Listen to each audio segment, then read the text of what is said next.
dipakai untuk memperkuat ekosistem dari seluruh pendidikan. Namun Indonesia adalah negara besar. Kalau kita bicara pendidikan, kita bisa bicara dari mulai madrasah, pendidikan sekolah negeri, swasta, atau kita bicara tentang guru, dari mulai guru honorer sampai dengan profesor, atau orang-orang pinter yang ada di ruangan seperti ini, peneliti, dan perguruan tinggi, yang juga begitu sangat diverse. Saya ingat sih beberapa bulan yang lalu ada demo guru tidak dapat tukin, dosen tidak dapat tukin. Tapi saya yakin bukan dosen yang duduk di sini. Karena yang demo itu ternyata dosen tuh ada beberapa jenis dosen. Pak Brian yang biasanya ngurusin penelitian yang hebat-hebat tiba-tiba jadi menteri langsung ngurusin tukin dosen. Tapi itu yang bisa memenangkan Nobel Pak Brian nanti.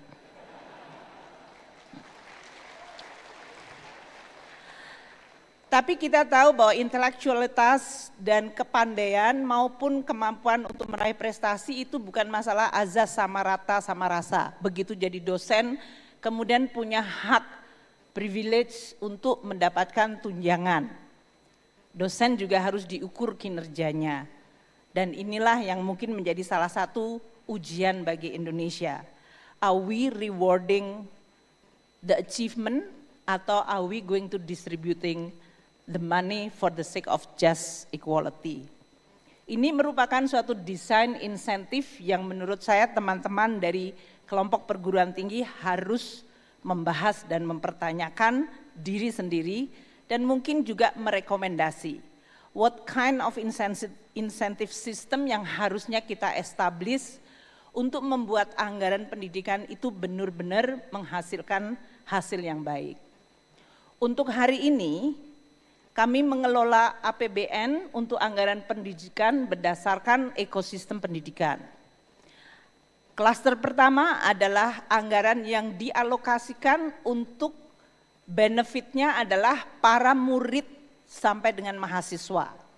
Itu dari biaya operasi sekolah yang dihitung per kapita dari murid, PIP, yaitu beasiswa untuk pelajar, KIP, beasiswa untuk kuliah, beasiswa sampai dengan pasca sarjana, dan juga berbagai hal yang tujuannya adalah investment, manfaatnya adalah kepada murid tersebut atau mahasiswa.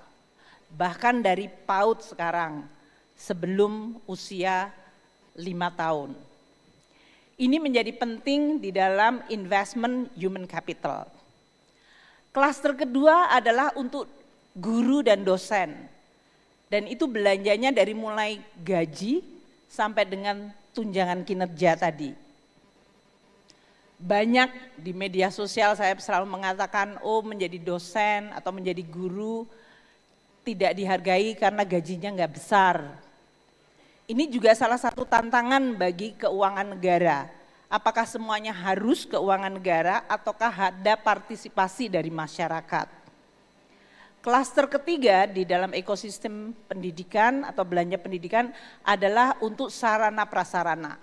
Dari membangun sekolah, Bapak Presiden dalam hal ini sekarang meminta revitalisasi sekolah-sekolah yang rusak, sampai membangun sekolah baru seperti sekolah rakyat untuk anak-anak miskin, hingga membangun kampus-kampus dan laboratorium penelitian. Itu semuanya adalah masuk di dalam anggaran pendidikan, termasuk membangun rumah sakit pendidikan. Karena saya dari tadi sama Pak Menteri Kesehatan, dan dia adalah ketua MBA-nya ITB, jadi harus saya sebut, kalau enggak nanti saya pulang enggak selamat sampai Jakarta. Dan itu adalah semuanya digunakan di dalam rangka untuk memperkuat ekosistem pendidikan dan penelitian di Indonesia.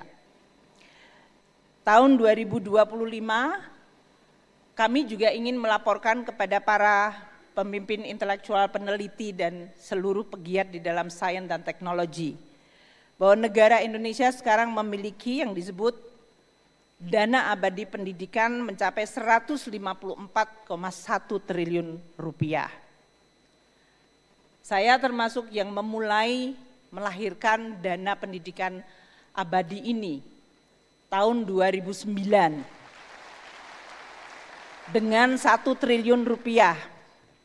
Waktu itu motivasinya ada 2, make sure bahwa anggaran 20% di dalam APBN yang diamanatkan konstitusi tidak wasted. Jadi kalau tidak terbelanjakan dia harus menjadi dana abadi. Karena waktu kita semuanya belanjakan, banyak juga sekolah-sekolah yang tidak mampu untuk menggunakan sehingga dia pakai beli kursi padahal kursinya masih bagus, ngelabur atau ngecat. Ngelabur itu bahasa saya, bahasa orang tua. Anak-anak sekarang nggak ada yang tahu ngelabur.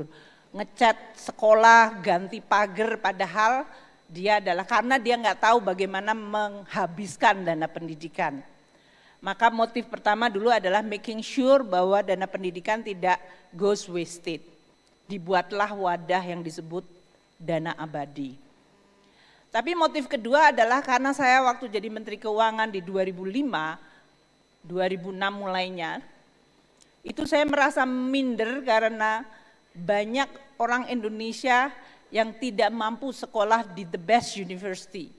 Sesama Menteri Keuangan waktu itu saya even di lingkungan ASEAN, Malaysia, Singapura, mereka selalu bilang, oh I have my staff udah belajar di Harvard, di Columbia, di Stanford gitu, di London School of Economics. Saya bilang anak buah saya nggak ada yang lulusan situ. Dan kita merasa suddenly we realize kita harus catching up.